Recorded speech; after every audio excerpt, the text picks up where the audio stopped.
আসসালামু আলাইকুম। সবাই কেমন আছেন? আশা করছি সবাই ভালো আছেন। আল্লাহর রহমতে আমিও বেশ ভালো আছি। আসলে সকালবেলা একটু বিরিয়ানি রান্না করব, তাই সন্ধ্যাবেলা থেকেই প্রস্তুতি শুরু করেছি। যেহেতু স্কুল খোলা, সকালে ঘুম থেকে উঠে বাচ্চারা স্কুলে যাবে, খেয়ে আবার টিফিনে একটু নিয়ে যাবে। তো সকালবেলা উঠে যদি আমি রান্না করি তাহলে রান্না করতে করতে অনেকটা দেরি হয়ে যেতে পারে। সেই জন্য আমি সন্ধ্যাবেলায় মাংসটা কষিয়ে রাখবো। তো এই তো দেখুন, আমি আধা কেজির বেশি একটু খাসির মাংস নিয়েছি আর সব কিছু রেডি করেই নিয়েছি। মাংসটা কিন্তু আমি গরম পানি দিয়ে ভালো করে ধুয়ে নিয়েছি, যেহেতু অনেক দিন ধরে ফ্রিজে ছিল। তো তারপর কিন্তু মশলাটাও পানি দিয়ে গুলিয়ে নিয়েছি। আর এখন প্রেসার কুকারের মধ্যে আমি তেল দিয়ে তার মধ্যে আমি সুন্দরভাবে পেঁয়াজটাকে ভেজে নিচ্ছি, একটু সাথে লবণ দিয়ে নিচ্ছি। এরপর আমি মশলাটা দিয়ে ভালোভাবে কষিয়ে তারপর মাংসটাও দিয়ে দিব।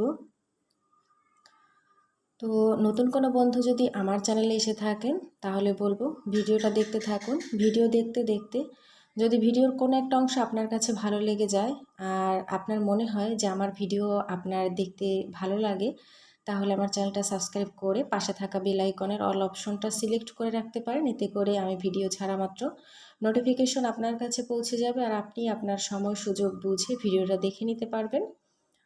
তো এই তো দেখুন, আমি কিন্তু পেঁয়াজটা সুন্দর করে ভেজে নিয়েছি লবণ দিয়ে। এরপর আমি মশলাটাও দিয়ে দিয়েছি। এখন মশলাটাও ভালোভাবে একটু কষিয়ে নেওয়ার পর আমি মাংসগুলো দিয়ে দিচ্ছি। এগুলো ছিল আমাদের ঘরের আর কি, ঘরেই নিয়ে আসা হয়েছিল। আব্বু দুইটা খাসি নিয়ে এসেছিল গত কয়েকদিন আগে। তো সেই মাংস থেকেই মাংস নিয়ে নিয়েছি। আসলে গরুর মাংস বাসায় নেই আর মুরগির মাংসও নেই। এখন ফ্রিজে শুধু খাসির মাংসই আছে। তো আব্বু বলছে যে সামনে যেহেতু কুরবানি আসতেছে, আমরা তো আল্লাহর রহমতে কুরবানি দিব, তো তখন আবার গরুর মাংস হবে অনেক। তো তখন আবার রান্না করবে গরুর মাংস দিয়ে। এখন যেহেতু ফ্রিজে খাসির মাংসই আছে, তো ওটা দিয়ে রান্না করো। তো এই তো আমি ভালোভাবে কষিয়ে নিয়েছি। এরপর কিন্তু আমি একটু পানি দিয়ে আবার ভালোভাবে কষিয়ে নিয়েছি। এখন এটা ঢাকনা দিয়ে ঢেকে আমি রেখে দিব 15 মিনিটের জন্য। পুরোটা আর কি সিদ্ধ করব না, হালকা একটু সিদ্ধ করব। 2-1টা সিটি উঠলে আমি বন্ধ করে ফেলবো। তার আগ পর্যন্ত আর কি সিটি বাজবে আর কি, 2টা সিটি দিব। আর একটু শক্ত থাকলে হবে কি, বিরিয়ানিটার মধ্যে যখন আমি দিব তখন বাকিটুকু সিদ্ধ হয়ে যাবে। আসলে সবাই এত সহজভাবে রান্না করে না। এই তো দেখুন 2-3টা সিটি দেওয়ার পর এই মাংসে এতটুকু হালকা হালকা একটু পানি আসছে। আর যেহেতু মাংসের মধ্যে অনেকটা চর্বি ছিল সেজন্য কিন্তু তেলটাও বের হয়ে গেছে। এই তো দেখুন, পরের দিন সকালবেলা সকালবেলা প্রচুর বৃষ্টি হচ্ছে। দেখুন বাইরের চালটা সব ভিজে গেছে। তো ব্যালকনি থেকে ভিডিও করার মতো অবস্থায় নেই, কারণ বৃষ্টি এসে আমার ফোনের ক্যামেরায় পড়তেছে। তো ভাবলাম রান্নাঘর থেকে আপনাদের সাথে একটু শেয়ার করে নিই। তো বিরিয়ানিটা আমি কিন্তু রান্না করবো এই কড়াইটাতেই, রাইস কুকারে রান্না করব না, তাহলে ভালো করে কষিয়ে রান্না করা যায় না। আসলে সবাই তো অনেকে অনেকভাবে বিরিয়ানি রান্না করে। অনেকে রান্না করে সুন্দর মতো অনেক বিভিন্ন ধরনের মশলা দিয়ে বিভিন্ন স্টাইলে। তবে আমি খুবই সহজ এবং সিম্পলভাবে রান্না করেছি। আসলে আমি তেমন একটা পাকাপোক্ত রাঁধুনি নই। আসলে দেখে দেখে শিখে শিখে যতটুকু আর কি পারি তাতেই আমার চলে যায়। তো রান্নাটা কিন্তু ভীষণই মজার এবং দারুণ হয়েছিল খেতে। সেটা তো আর আপনাদেরকে বলে বোঝানো যাবে না, তবে সত্যি অনেক মজা হয়েছিল। তো এই তো অল্প একটু তেল দিয়ে, মানে 2 টেবিল চামচের মতো তেল দিয়ে আমি চালগুলোকে আগে ভালো করে ভেজে নিব। চালগুলো কিন্তু আমি আগে থেকেই ধুয়ে তারপর একটা ঝুড়িতে রেখেছিলাম পানি ঝরানোর জন্য।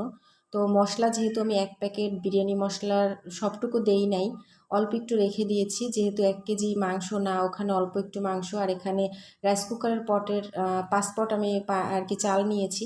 তো সেহেতু মশলাও সবটা দেইনি, আর আমি এক্সট্রা করে একটু আদা রসুন দিয়েছি যাতে মশলাটা একটু কম না মনে হয়। তো এই তো দেখুন আমি সুন্দর মতো একেবারে ভেজে নিচ্ছি। আর এর মধ্যে কিন্তু আমি মাংসটা অ্যাড করে দিয়েছি এখন এই পর্যায়ে। তো আমি খুবই সহজভাবে রান্না করেছি, এত সহজভাবে সচরাচর কেউ রান্না করে না। আমি রান্না করেছি, তবে রান্না করার সময় ভাবতেছিলাম যে কেমন না কেমন হয়। তো খেয়ে দেখি দুর্দান্ত হয়েছে। দুর্দান্ত বলতে ঘরের সবাই অনেক প্রশংসা করেছে। এত সুন্দর একটা স্মেল হচ্ছিল কি বলবো। তো কষিয়ে কিন্তু আমি এই পর্যায়ে 2 কাপ দুধ দিয়ে দিয়েছি, গরুর খাঁটি দুধ। তো এখন আমি লবণটা চেক করে আরেকটু লবণ দিয়ে তারপর পরিমাণ মতো পানিটা দিয়ে দিব। আমি কিন্তু পাশের চুলাতেই পানি গরম করেছি।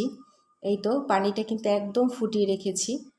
এইমাত্র চুল অফ করে তারপরে ফুটন্ত পানিটা দিয়ে দিলাম, আর কি উপরে কয়েকটা কাঁচামরিচ দিয়ে দিলাম যাতে ফ্লেভারটা সুন্দর আসে। আর আমি কিন্তু অফ ক্যামেরাতে 1 চামচ চিনিও দিয়েছিলাম কষানোর সময় চালটা আর মাংসটা, তবে সেটা আবার ভিডিও করতে মনে নেই। আসলে ভিডিওর চক্করে রান্নাবান্না সব কিছু তো কাজ করতে দেরি হয়, আবার কাজ করতে গিয়ে সবসময় মনেও থাকে না যে আমি যখন ভিডিও করি, আমি যখন একজন ব্লগার, তো আমার সব কিছুই ভিডিও করে রাখলে আমার সুবিধা হয় ভিডিও ছাড়ার সময়, মানে আপলোড করার সময়, তো সেটা না আবার মনে থাকে না। আমার সাথে এরকমটা হয়, আপনাদের সাথে কার কারটা এরকম মনে হয় যে অনেক কাজেই মনে হয় যে এইটা ভিডিও করে রাখলে ভালো হতো। তো আমার অনেক কিছুতেই মনে হয়। তো এই তো দেখুন পানিটা একটু টেনে এসেছে। এখন আমি উল্টে পাল্টে সুন্দর মতো দিয়ে এখন ঢাকনাটা দিয়ে চুলার আঁচটা কমিয়ে দিব যাতে করে ভালো করে সিদ্ধ হয়ে যায়। তো এই তো দেখুন চেহারাটা কিন্তু ভালোই হয়েছিল। তো এখনও চালটা সিদ্ধ হয়নি, এখন আমি ঢাকনা দিয়ে আরও কিছুক্ষণের জন্য রেখে দিব যাতে ভালো করে সিদ্ধ হয়। আসলে দুধের পরিমাণটা একটু বেশি দেওয়া উচিত ছিল আরও, তবে 2 কাপ মতো আমি দিয়েছি। আধা কেজি মাংস আর 1.25 কেজি বা 1 কেজি চালের জন্য। তো সেজন্য আমার মনে হয়েছিল দুধটা আরেকটু দিলে বেশি ভালো হতো, তবে পরে দেখি না, দুধ দেওয়ার কারণে এমনিতে একটু লেগে লেগে আসছিল, তো আমি একটু ভালো করে উল্টে পাল্টে দিচ্ছিলাম। এখন উল্টে পাল্টে দিয়ে তারপর ঢাকনা দিয়ে দিব। তো ভিডিওর এই পর্যায়ে আমার সাথে কারা কারা এসে গেছেন সেটা তো আমি জানি না। যদি কোনো বন্ধু এসে থাকেন তাহলে বলবো প্লিজ, যদি আপনি একটা লাইক দিতে ভুলে গিয়ে থাকেন তাহলে প্লিজ একটা লাইক দিয়ে দিবেন।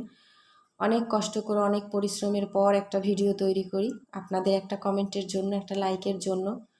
যখন আপনাদের কমেন্ট পড়ি আর ইনবক্সে অনেকগুলো লাইক দেখি তখন কিন্তু আর খারাপ লাগে না, ভালো লাগে, খারাপ লাগাটা কেটে যায়।